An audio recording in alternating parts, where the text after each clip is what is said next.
करते हैं आपकी वर्कशीट नंबर 13। ये आपकी 7th क्लास की है, साइंस की वर्कशीट है। इसी के साथ एसएसटी की आई और इंग्लिश मीडियम की दोनों है, सब मैं बना दूंगी।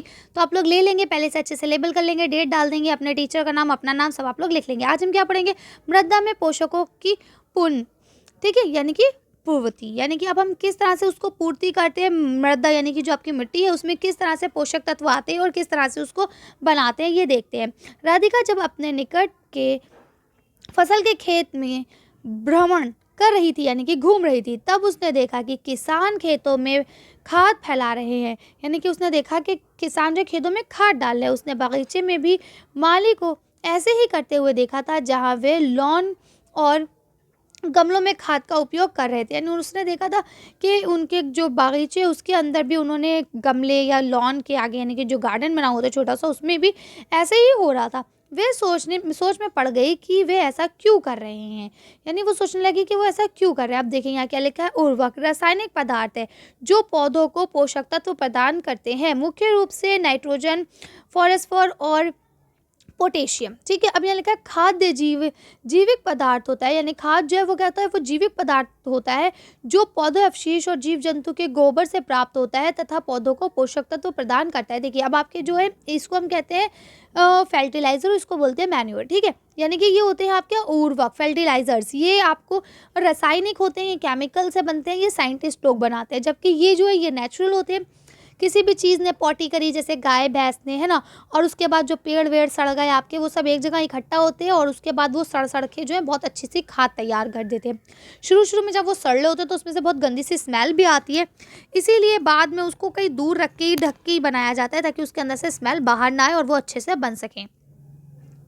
ये दोनों चीज़ें ही मिट्टी को पोषक तत्व देती है। बस ये है कि ये थोड़े केमिकल वाली होती है, तो ये कहीं ना कहीं मिट्टी को और हमारी सेहत को भी ख़राब करती है। जबकि ये पूरी तरह से नेचुरल होती है और ये कभी भी हमारी सेहत को या मिट्टी को ख़राब नहीं करती है। पादप अपनी वृद्धि और अच्छे स्वास्थ्य विकास के लिए मृदा से खनिज पोषक तत्वों को अवशेषित करते हैं, अतः मृदा में इनकी मात्रा लगातार कम हो जाती है।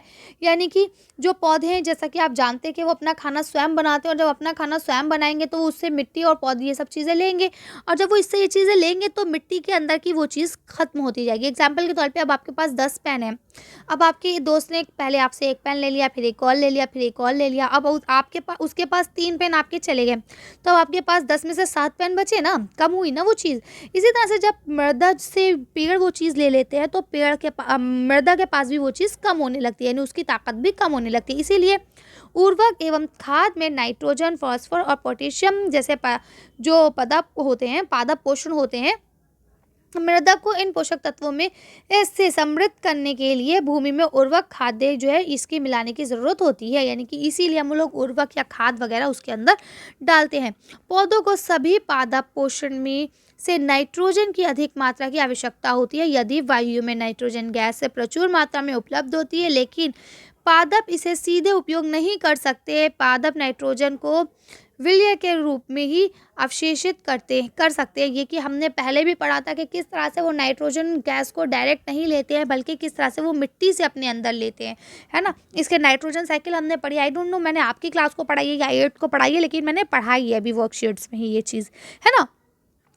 तो नाइट्रोजन साइकिल जो है वो इसी तरह से बनती है और उसी को वो डायरेक्ट गैस को अपने अंदर नहीं लेते हैं, वो ज़मीन से नाइट्रोजन को अंदर लेते हैं। इसी तरह से लिखा है राइबोसोम नामक जीवाणु जो कि चना, मटर, मूंग और अन्य फलदारी पादपों की जड़ में रहते हैं, वायुमंडलीय नाइट्रोजन ले सकते हैं और इसे क्या करते हैं, वो इन तरह के विलय पदार्थों में परिवर्तित कर देते हैं, यानी कि गीले लिक्विड में उसे परिवर्तित कर सकते हैं। ठीक है, अब आपने यहाँ तक पढ़ लिया। अब आगे क्या लिखा? अधिकतर दाल फलीदारी पादप से प्राप्त होती है। यानी कि जो आपकी अधिकतर दालें जो होती है वो आपके फलीदार पादप, यानी कि जिनके अंदर फली होती है।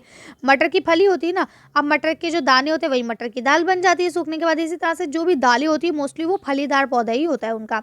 ठीक है, राइबेजियम अपना भोजन स्वयं नहीं बना सकता। फलीदार पौधे बैक्टीरिया को भोजन और आश्रय प्रदान करते हैं और यही सहजीवी संबंध कहलाता है। यानी आपने पिछली बार सहजीवी संबंध भी पढ़ा था कि क्या होता है जब दो लोग अपना खाना और रहना सहना शेयर करते हैं, दो पौधे, तो उसको हम लोग सहजीवी संबंध कहते हैं ना। सहजीवी संबंध में दो जीवों के माध्यम संबंध जिसमें दोनों जीव आवास यानी रहने की जगह और पोषक यानी कि खाना दोनों को मतलब शेयर करते हैं, शेयरिंग केयरिंग करते हैं, ठीक है।